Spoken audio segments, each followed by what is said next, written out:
Hello, welcome to the James Cooley Show. It's your life. I'm your host, Dr. James J.C. Cooley. And wow, guess what today is? Today is Wednesday, 306 degree ahead. So you know we're going to bring it today. And we got this guest, this special guest that we're interviewing today, I tell you. A legend.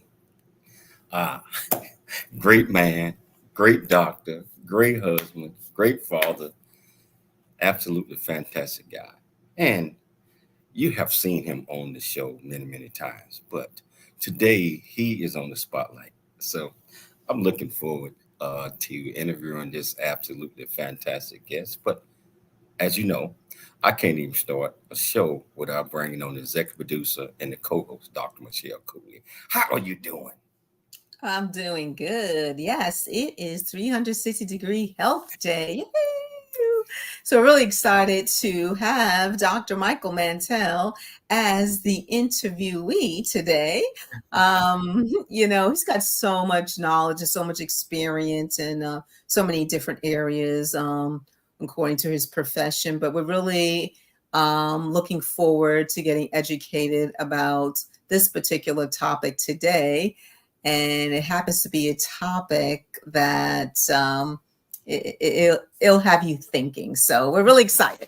It's the title of his latest book. The link is what you think. And I, haven't interviewed him about completely about his book, but we get an opportunity to have deep into the mind of Dr. Michael Mantell.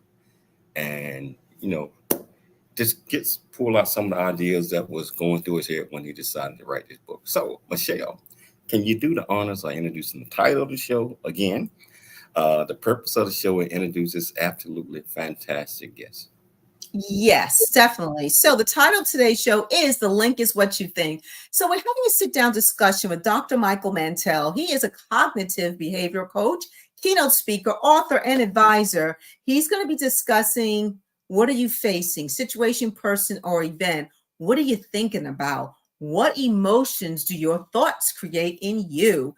What is your automatic behavior response? What's your ACE bucket look like? Ooh, I can't wait to see what those acronyms are. So, nearly 50 years, he's been helping people of all ages and backgrounds to serve themselves less and create lasting positive change with his compassion-based, rational, emotive behavior coaching methods. Wow, he's earned his PhD at the University of Pennsylvania after completing his MS degree in clinical psychology at Hahnemann Medical College. He has served as chief psychologist for Children's Hospital in San Diego, chief psychologist for the San Diego Police Department, chief behavior science consultant for the American Council on Exercise, and so many, many more. He has led 3 intensive programs for the American Society of Hematology on physician wellness and burnout, and presents a twice monthly Optimal Living series for the same organization. He has written to date nearly 80 columns for Ariana Huffington's Thrive Global on emotional education through COVID-19. He's written 4 books, including his first, 1988, Don't Sweat the Small Stuff. P.S. It's all small stuff. Ticking Bombs, Diffusing Violence in the Workplace. And the link is what you think. His clients range from law firms, medical practices, corporate organizations, entertainment celebrities, companies, gyms and health clubs, individuals, couples, families, and pro and elite amateur athletes. He is so much more. So please welcome to the show, Dr. Michael Mantell. Wow, wow, wow. What an incredible introduction. My goodness, who is that guy? I'm sorry we don't have more time left in the show now. How you doing, Doc? How you doing? I'm doing well. Thank you, JC, and thank you, Michelle, for having me as a guest, not the host. So, I know you're in beautiful California. How's the weather today? a little cloudy today, actually, a little cooler, but still lovely weather and good chance to be outside always. So we're always grateful. Yeah, and Michelle, I think she's in rainy New York. It's raining in New York. Yeah. And I'm in Texas. So I can't wait to get her back home Saturday. But it's hey Doc, I might need some advice, man, because I can't get my dog to eat that much when Michelle is not here. So Oh no, well, I'm not a dog psychologist, but You need to call the dog whisperer. dog whisperer. So hey, Mike, I am so excited to have you on the show today. And this time on Wednesdays, you're on the other side. But first of all, for our viewers and listeners that might have not caught our weekly show every Wednesday, um, 360 degree of health, can you tell them a little bit more about you? I noticed Michelle didn't mention anything about the Oprah Winfrey Show. She didn't mention anything about all of these other things. And can you enlighten our viewers and listeners so they get a better understanding of who you are? Absolutely. I've been a member of the Screen Actors Guild, American Federation of Television and Radio Artists, since 1981. I was doing radio when I was a kid in school in Newark, New Jersey. I always had an interest, and I've been a member of SAG-AFTRA for so many years now. I actually get a pension from them.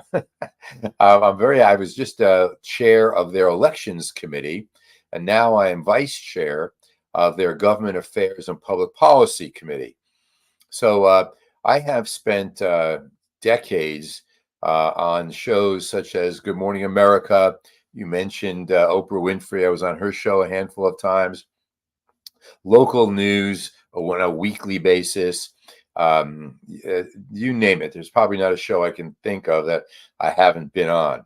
And so, yeah, I've spent a lot of time with that. I got some great Oprah stories, which maybe we'll get to share, but that's a very interesting. Now, what is the interest that I have in all this media? It's to give psychology away through the media.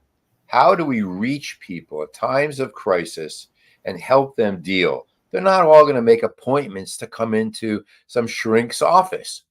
So how do you get information to educate people in a therapeutic way? And way, way, way back, I thought, let's go on the news and talk about an event. And that's exactly what I've been doing for many decades now. Wow. I'm excited. I know you've written 4 books. I'm excited about your latest book. The link is what you think. Can you tell our viewers and listeners There what it is. exactly do that? Oh yeah. What exactly do that mean? Why did you write the book, and how that's going to help others? Absolutely. Let's dig into this. It's been said that the brain is the brain is about a 3-pound universe that processes about 70,000 thoughts every day. And it uses about 100 billion neurons that connect at more than 500 trillion points through synapses that travel at about 300 miles an hour. So that's a lot of data. That's a lot of physiology. What we understand is that that an event may happen, but we have a thought about that event. Thoughts, not events, create our emotions. And with all that physiology going on in that 3-pound universe, we may think that made me angry. She upset me. This frustrated me. That really pissed me off. Boy, that got to... No. The brain, with all that chemistry and all that physiology and all that anatomy, goes to work. When we look at events and people and places and things that happen, medical issues, financial issues, relationship issues, whatever it may be, what we think about those events, that's what creates our emotions. And the book, The Link is What You Think, says the link between an event and what you feel is what you tell yourself. So I like to think about therapeutic psychological education. And that's exactly what the book is. It teaches you how to keep yourself calm regardless of what's going on out there. Wow. So, hey, Doc, so how important is it for someone, might have situated circumstances to confront or deal with that head on? And a lot of people don't want to face their challenges. And therefore, they are not getting the help because they're holding themselves back. Can you explain why it's important to face your challenges, or situation that you might be in? Absolutely. What I tell my clients is this: look, you may think you're avoiding your challenge. You may think, I'm not going to think about it. I put it out of my mind, but you don't. Think about all that's going on in that 3-pound universe of yours, with all those trillions and billions and millions of things going on. 70,000 thoughts a day. You don't know what you're thinking. But when you use the ancient practices that have now become very contemporary of mindfulness and self-awareness and mastery and kindness and holistic well-being and living with intention, when you use those practices to slow yourself down, to catch some of those thoughts, you have the ability to control how you're going to respond. You don't really ignore your challenges. You're thinking about them in very unhealthy, irrational ways if your response in general is anger or depression or anxiety. Well, Dr. Mantell, you mentioned that it's how a person is thinking about the situation, event, or just basically a person.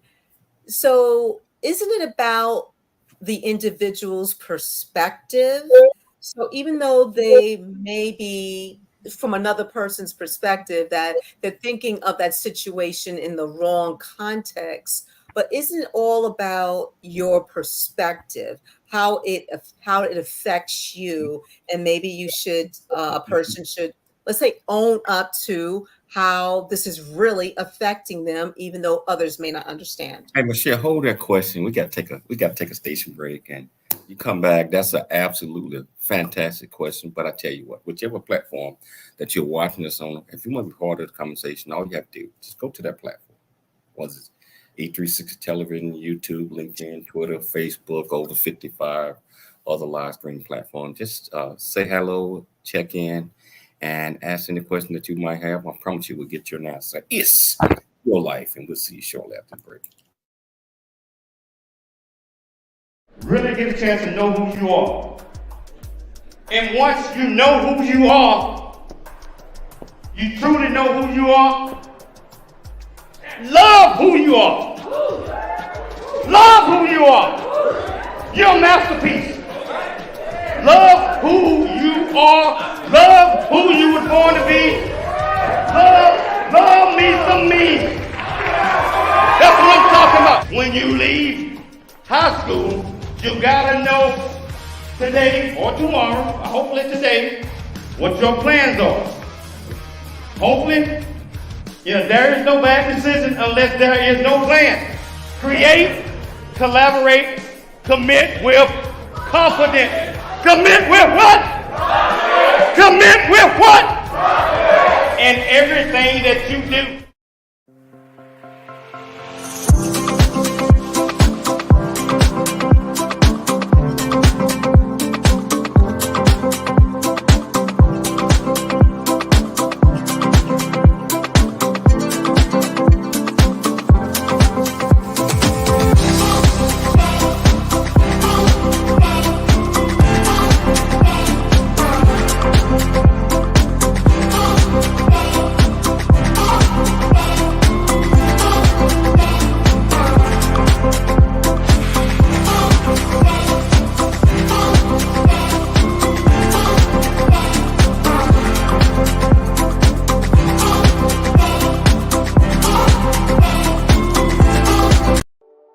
Noah Dingley here, producer of The James Cooley Show, It's Your Life.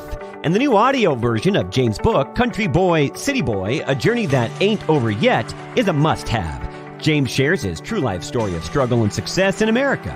It's both a cautionary tale and a roadmap to achieving the American dream. Get the new audio version of Country Boy, City Boy, A Journey That Ain't Over Yet by James Cooley on Amazon.com or wherever audiobooks are sold.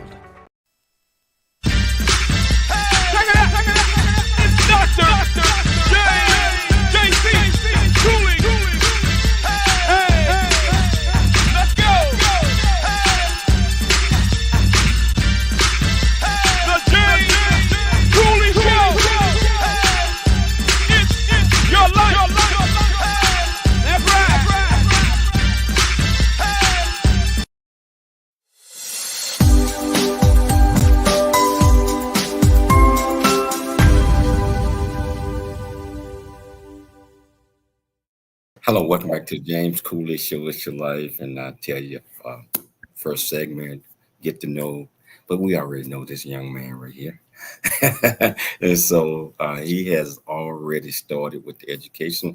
I'm looking at these numbers here, and I'm impressed. You know, they got almost 1,500 folks watching. I'm talking about on YouTube alone at this particular time. And that's always good because I know Dr. Mantell, he's going to bring it, and you already know that. So if you want to be part of the conversation, all you have to do is go to whichever platform you're watching, so ask any questions that you might have. I promise you will get your answer. I want to turn it back over to Dr. Michelle Cooley. She asked the questions prior to the break, but we had to take a break. So you got it, yeah. Yes, Dr. Mantell, before the break, I was asking, so you mentioned it's all about how a person thinks about the situation, event, or another person. So my question is, isn't it all about that person's perspective on the situation, event, or another person that are causing these thoughts, whether negative or positive? Let's just say something negative. Isn't it about their perception? It isn't their perception reality? Oh my goodness. Yeah, let's dive into that because we're going to start to pick apart words. So thoughts, not events, create emotions, right? Okay. Now, our perception of a situation, they think I'm. Oh, yeah, I'll give you a real life example. Student told me he's walking on campus, and a professor walked by and didn't say anything to him, just grunted and kept going. And the student said, "Oh, he doesn't like me. I'm going to fail. Like, oh my God, he hates me. I don't know what I did wrong, but he obviously doesn't like me." His perception was this professor doesn't like him. And he started telling himself those thoughts. Now, the next day he goes to class. The professor is not in class. Where's the professor? I don't know. I heard, then someone said, "Oh, didn't you hear? He had a real gastrointestinal problem yesterday. He was sick all day. He was running to throw up. He couldn't wait to get away from people." Oh, so he didn't hate me. But my perception, my belief, the view that I had was he didn't like me. And then I start feeding that perception with all these irrational beliefs. Now, so yes, you're right. Our perception does impact us. I'm talking to a man working for a company, and he says, they think, I just get the feeling they think I'm a doormat here. That's his perception, but it's not true at all. But even if it was true, so what? But you're right. The perception that we have, the perspective we take of a situation does influence what we're going to think and what we're going to put in our 3-pound universe of our brain. And that's going to influence how we react. Wow. And it's interesting because your perception can feed into paranoid thoughts that Thoughts, yeah. that take a hold of you and just basically ruin your day because you're so stuck on these thoughts that, feed into your emotions. So how important is it, Dr. Mantell, to really think about what you're thinking about? Oh my goodness, it's the most important thing. That's the link between the stimulus, bump, bump, bump. Bump. See, there you go. He didn't even stop and think. Bump, bump, bump. Wonder what he's doing that for. I wonder what he wants me to do. I wonder if it's okay if I just go bump, bump, or maybe he wants me to do blah, blah. You see, that's where the power of every individual is. So the other day I was pulling into a parking space, and I'm pulling in, and this guy starts to back out. Beep, beep, beep, beep. I'm right behind you. So he leans out, says, "Pull back." Well, I couldn't. There was a guy behind me. "What do you think this is funny?" Screaming at me. Now, if I didn't stop and think, we'd have a fight. Tell myself it's not worth it. Just wait, and it'll pass. So you're right. The power that you and I have comes from our ability to choose what we're thinking. Just because someone calls me a name or looks down on me or whatever I think is going on, I do not have to react that way. Wow. How important is it not to give power to what you think that other people may be thinking about you or a situation, especially if that person, that situation, that event basically does not run your life. It's meaningless in the whole scheme of things. Generally speaking, we waste too much time being in other people's heads and thinking they shouldn't think this about me. It's horrible that they think this about me. I can't tolerate them. They're no good. And I'm going to get a gun and shoot them. Where do you think so much hate, so much aggressive behavior comes from? This notion that this human being is no good because they don't treat me the way I think they must. Look, let me differentiate between rational and irrational thinking. And I know when I'm a guest host, and the guest starts going on and on and on, it doesn't shut up, and this doesn't stop talking. You know, JC, you and I start to shift in our seat a little bit. And here I am going on and on and on. But let me just quickly break down the difference between someone who thinks healthy and someone who thinks not unhealthy. Healthy, rational thinking creates behaviors and emotions that are healthy, positive. They are flexible. They're not demands. They're not rigid. They're preferences. Unhealthy thinking, irrational thoughts are filled with the way life must be. You must not be treating me this way. You should treat me. It's nonsense. Nonsense. Nobody gets treated the way they demand to be treated, and we all inflame ourselves. So the idea is, yes, we have the power to choose how we're going to feel based on how we can change our thinking. And let's be a little more flexible, a little more accepting, not liking, but not approving, but just accepting, a little more going with the flow, if you will. Wow. Doc, so how do we control automatic thoughts going through our minds that are not productive? And we just get stuck on that. It's not productive. We should be in control of our actions and the things we do, but we get caught up on things that goes through that not productive.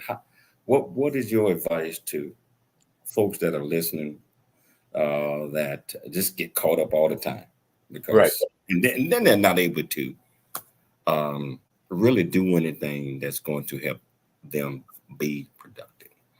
That's where therapeutic psychological education is important. There are a myriad of techniques, tools, strategies to use. The first, the headline is to catch your thinking, challenge your thinking, and then change your thinking. The 3 C's: catch, challenge, and change. So let's break this down. What I help people do is identify those thoughts that they seem to have over and over again. These irrational thoughts. I must do well and be approved of by everybody. You must treat me well. I shouldn't have to work so hard. Life must be easy. Look for those thoughts. You may need to write them down.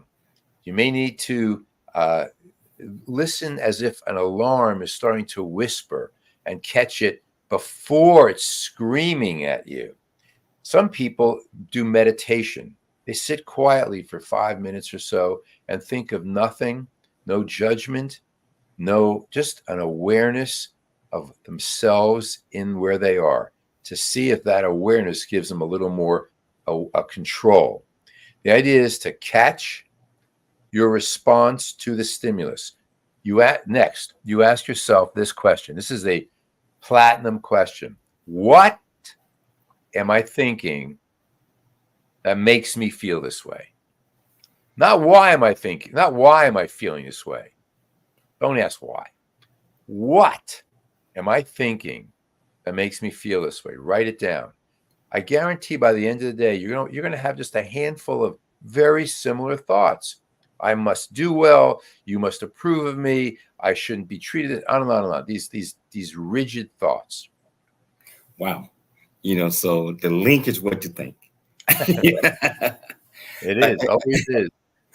So Dr. Mike, what roles do cognitive distortion plays in an unproductive automatic thought process?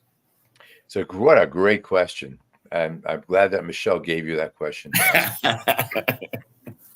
Yes, she did. See, behind the scenes, we really know who's in charge here, don't we? Right. Oh yeah. She We're right okay on. with that. We're okay with that. Dr. Mantell shouldn't have said that. No. I'm kidding. I knew I'm kidding. We're good buddies. So listen, here's the thing. Cognitive distortions is something that was developed a number of years ago. And the key is we have a number of styles of thinking that get us into trouble. One is this magnification. What do we magnify? We magnify the negative. We have another one where we have personalization. We think everything is our fault. We have another one of shoulding, shoulding, shoulding. It should be a certain way. Another one, catastrophizing. It's horrible, terrible, and awful. When we look at some of these kinds of labeling things with, like, I am a failure if I failed a math test. So these styles are distorted ways of looking at events. And we have to learn how to sit back and say, wait a minute, is there a reframe, it's called? Is there another way to look at this?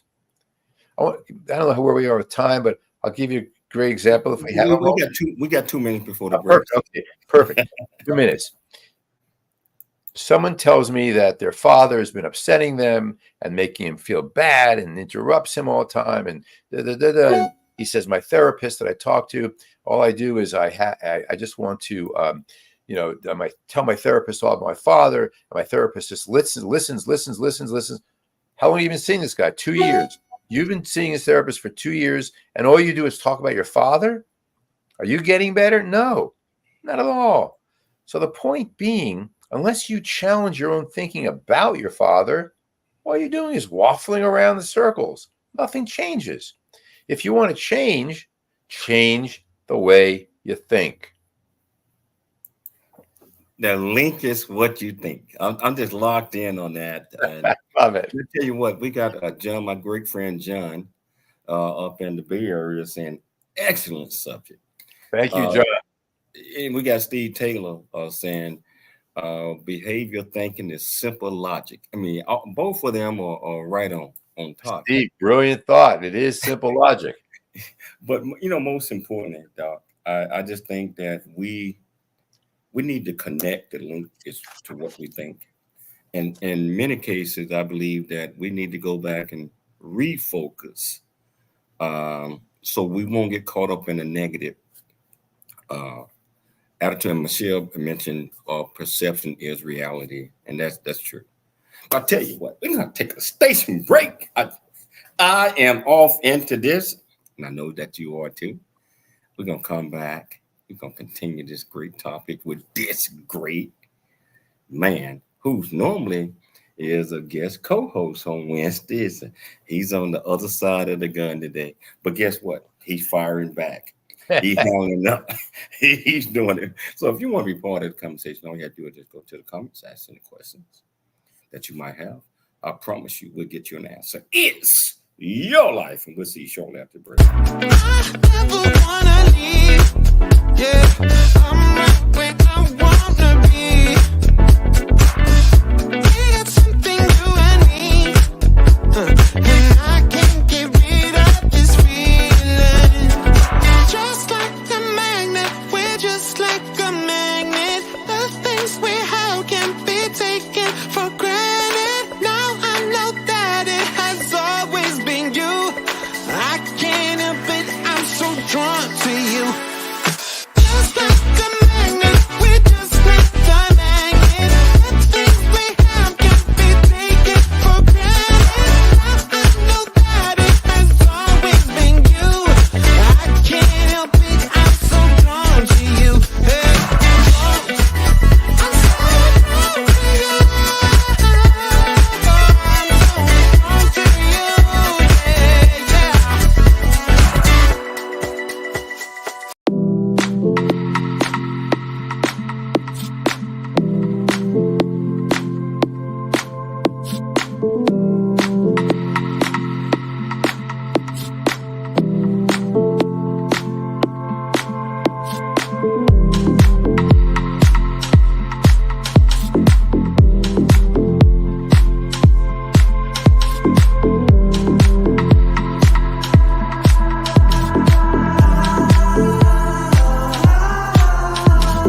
Hello, welcome back to the James Cooley Show. It's your life, and I'm sitting back watching YouTube, and we have got up to almost 3,000 people. I just on one platform. We on 55, and that means, in my opinion, that this subject is so important to our viewers that just might be the flipping through, and they hear about a minute of this, and everybody lock in on it. Oh.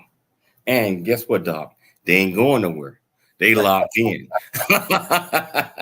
Now, Michelle, he hasn't asked me to return as a guest yet. And for our viewers, our regular viewers, you know that Dr. Cooley always asks our guests to come on back. Well, you know, only the star guest, but is a star all the time. Okay.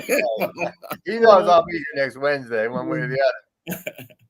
I'll tell you what, Dr. Mike, this is such an interesting conversation. I am kind of like connecting the dots to the link is what you think.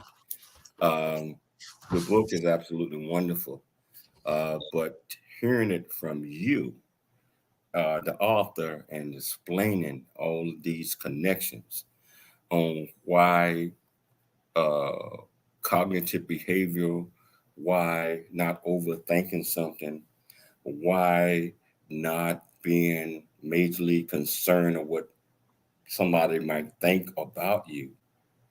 This is so important, so I want to turn it back over to Dr. Michelle, and I want to get back off into this. So Dr. Michelle, you got it. yes, thank you. So, Dr. Mantell, thoughts. There's so many thoughts going through our mind every single day. And how we think, what we're thinking about, what we're overthinking about. Can you kind of explain to the audience what probably prevents people from seeing things clearly? Absolutely. When we project our own perceptions onto others, when we project our own beliefs about what we think is going on or what we think they should be thinking, we stop seeing things clearly. When we desperately, demandingly, rigidly, inflexibly hold on to our own plans, that gets us in trouble.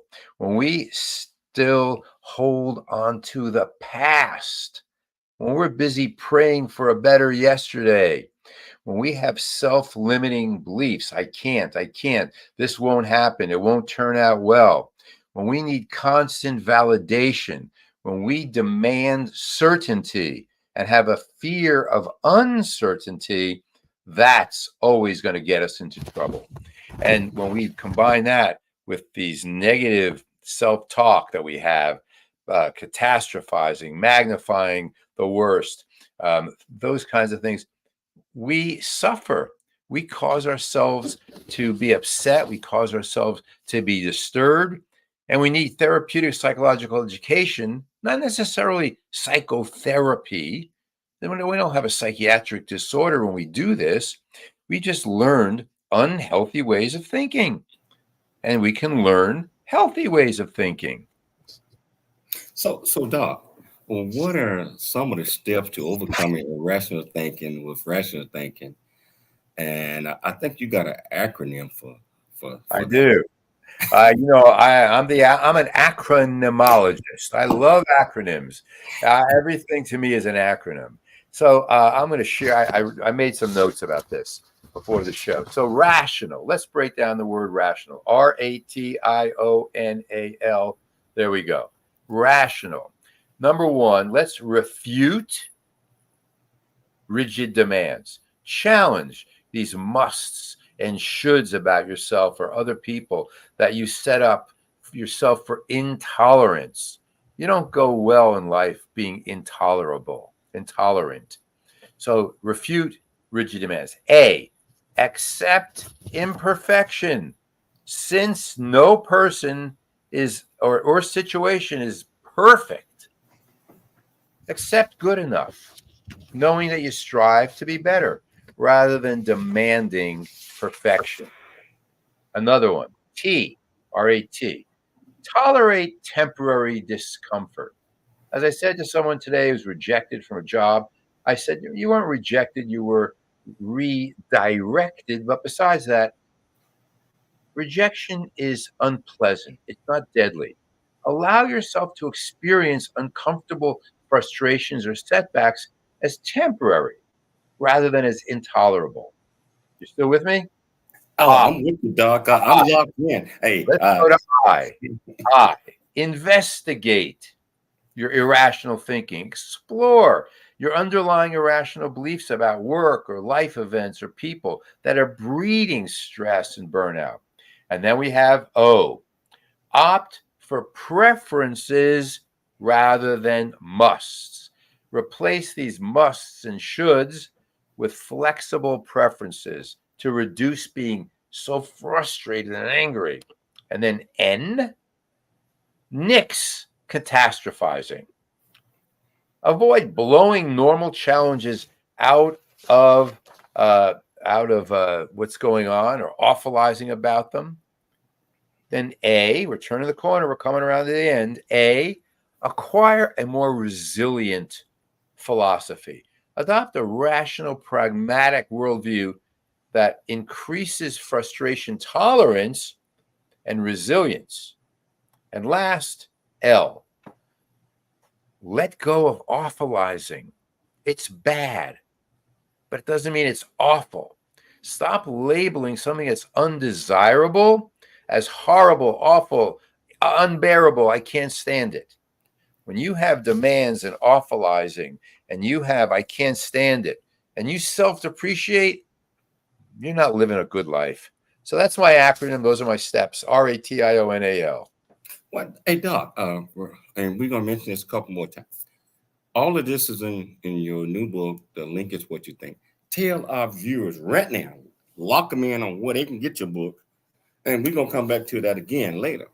But I want them to know right now where they can pick up your book and start practicing all the things that you just talked about.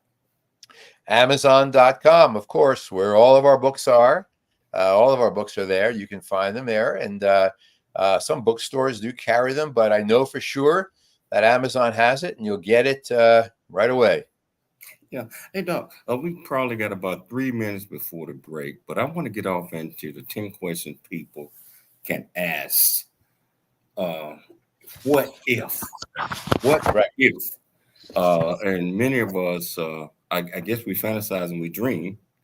And sometimes we go too far where like, if I'm going to hit the lotto, well, suppose I hit the, I mean, you might. Right. But the thing is, what if this or what if that? Pros and cons to what if I do these things? What if I practice these things? Can you talk about that a little bit? Absolutely, real quickly. So Amy Scruggs, one of our best buddies, has a great song, What If It All Goes Right? And got me thinking a little bit about this, and other people have written about this. What if I trusted my intuition and followed my own path? What if I believe that anything is possible if I just keep trying? Imagine how different life would be. Can you imagine that? Can you believe, what if I let go of the need for external validation and approval? I didn't care what they think. I'm not letting that stop me. Even those who stop me don't stop me. What if I approach challenges with curiosity instead of insisting that it means something? Let's see what it means. What if I let go of the past and focus on the present? What if I focused on progress, not perfection? What if I asked for help and support when I needed it? What if I challenged the negative self-talk that holds me back? What if I learned to set boundaries and prioritize my needs? And what if I found joy in the journey, not just the destination? Michael Peterson has written a lot about this, and some of these things come right from a lot of his work as well. A lot of people talking about these things, but Amy Scruggs sings it the best. What if it all goes right? Amy is Absolutely fantastic. And I hope she's listening to the show. And normally we promote our show. I'm still waiting on Amy to get back in touch with me so we can clear that her, because her song is so wonderful. What if it all goes right? Hey Doc, we're gonna take a quick station break, but we're gonna come back. We need about 8 hours. Not 2 hours. But guess what? Every Wednesday, 360 degree health, my great guest co-host, Dr. Michael Mantell. He bringing a lot of different things and bringing on some of the top docs in the world, not just the United States, but the world, to talk about certain things. And I tell you what, if you done missed it, I'm getting ready to show a commercial about what we do. And I tell you, if you want to be part of the conversation, all you have to do is just go to the comments, ask any question that you might have. I promise you, we'll get you an answer. It's your life. We'll see you shortly after the break.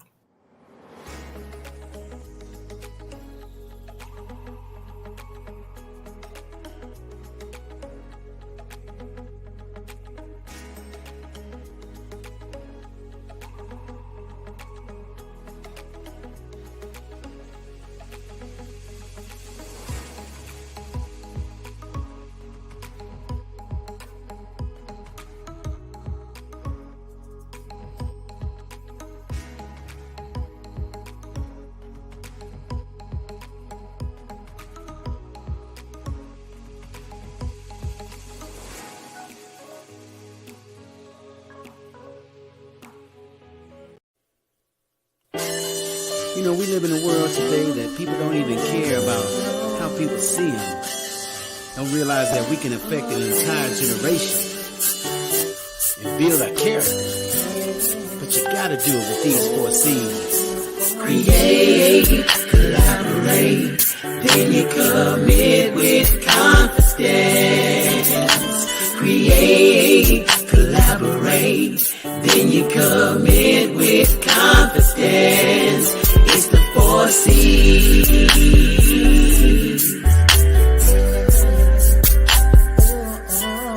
It's the 4 C's.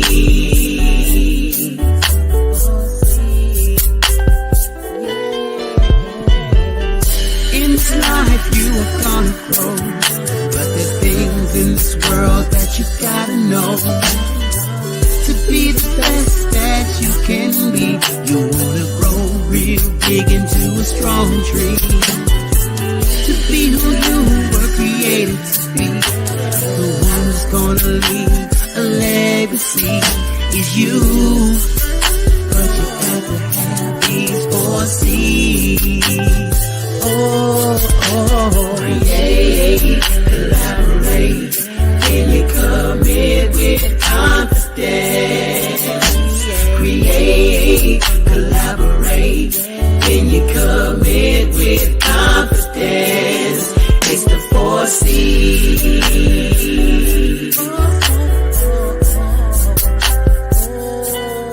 It's the 4 C's.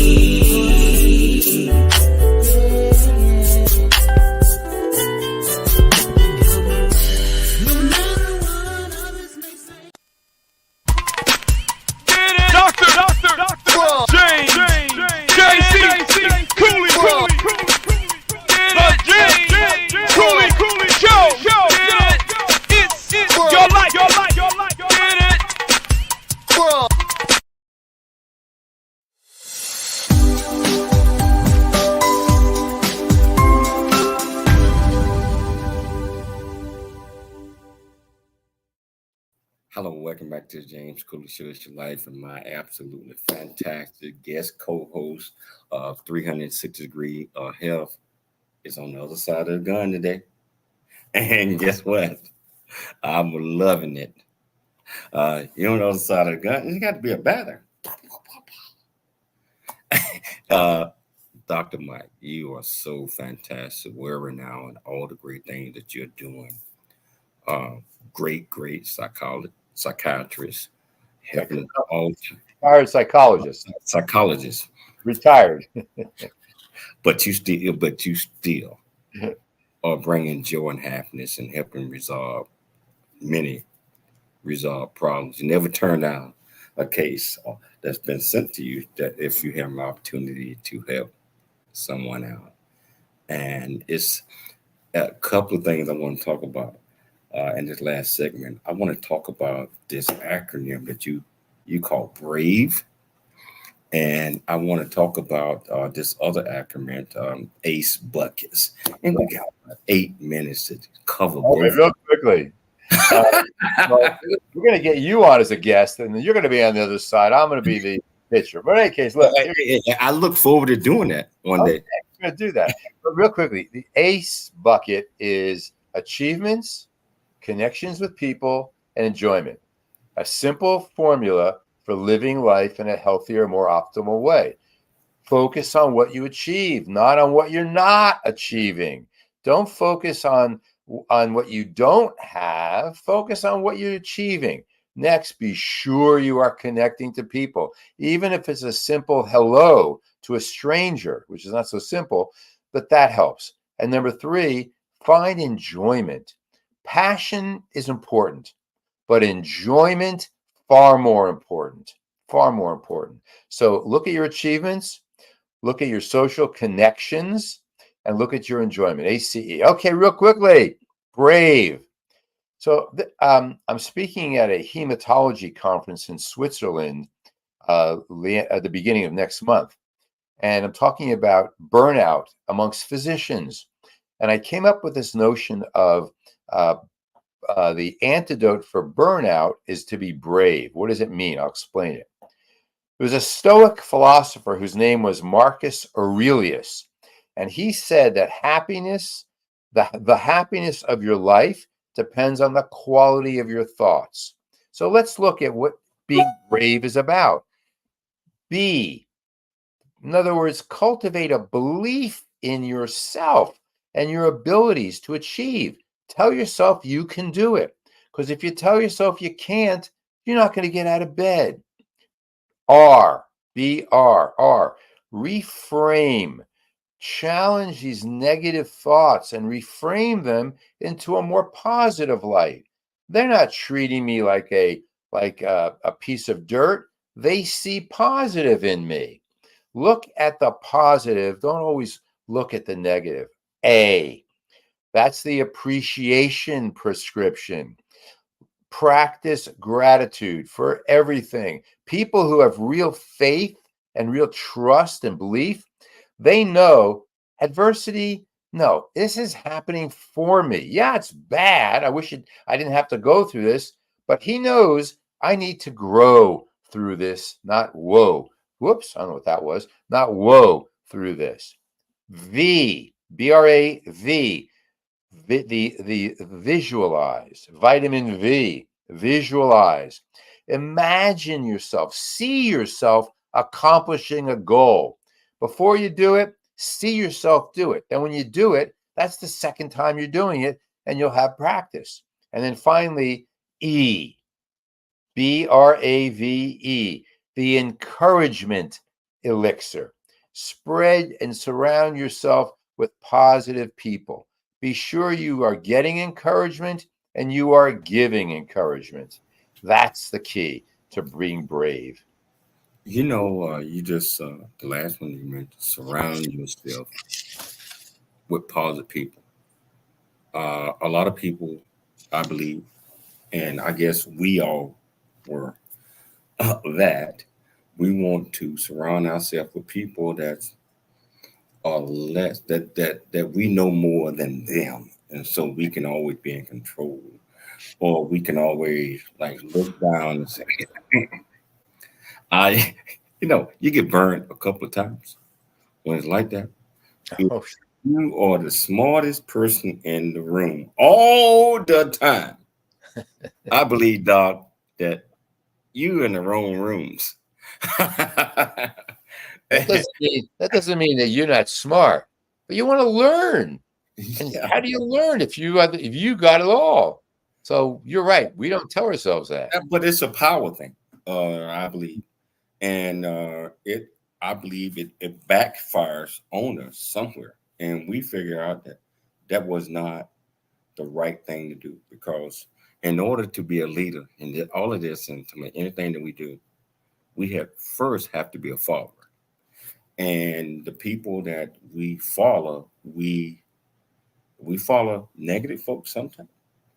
Most importantly, we follow positive people that's going to give us a foundation that we need in order to flourish, in order to not get caught up on all of these things, like, and not be able to connect the dots to the linkage, what you think. See, people who have that belief that I have to be the smartest one in the room, they believe that validation from others is necessary. And they also have what's called self-esteem. Self-esteem is the cancer of psychology, because it's conditional. Unless I'm the smartest guy in the room, then I'm no good.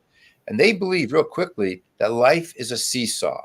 The only way I go up is if I push the other guy down. But you and I know that when we're pushed down, all we have to do is step off the seesaw. Whoops! And the other guy goes that. So, hey, Doc, we're down to the last 3 minutes of the show. What are 3 key takeaways, and you got a minute and a half, that you want our viewers and our listeners to get from this absolutely fantastic show? And by the way, Doc, we have to do part 2, potentially part 3. Well, number one, every week, 360-degree Health is going to bring you very important information, tidbits to help the following week become a better week. And you can tune in. You can log on to my Facebook page, my LinkedIn page, and find my 5 everyday Mantell points to ponder and get little tidbits. Number 2, the link is what you think. Stop blaming. Don't tell yourself you get angry. They made you angry. Take responsibility for your emotions. I made myself angry. And then the most important question, what am I thinking that makes me feel this way? That puts the responsibility and the first look in the right, I don't know why that keeps doing that. That puts the look and the first responsibility in the right place within your own thinking. Change your thinking, you change your life. You change your life. And what happening at Doc, when you make great points, it just pops up automatically. That's what you're gonna see. You're gonna see that a lot. Hey, Dr. Mike, as always, my friend. And I don't even have to tell you that you on permanently, unless you fire me, every Wednesday on 360-degree Health. And many others, and not just on Wednesdays, but we have a hot topics coming up real soon. You and I and Michelle are going to craft that. I want to thank you so much for taking the time to come on the show today. I'd like to thank Dr. Michelle Cooley for putting together another absolutely fantastic show. Most important, I'd like to thank our viewers and our listeners for tuning in to the James Cooley Show. It's Your Life, Monday through Friday, 12 p.m. Pacific Standard Time, and also on Sunday prime time, KCBQ AM 1170 Answer, FM 96.1, and other radio stations. And we always want everybody to dream big, think big, and be big at everything you do. We'll be back tomorrow, same time, same place. It's Your Life. I see you then.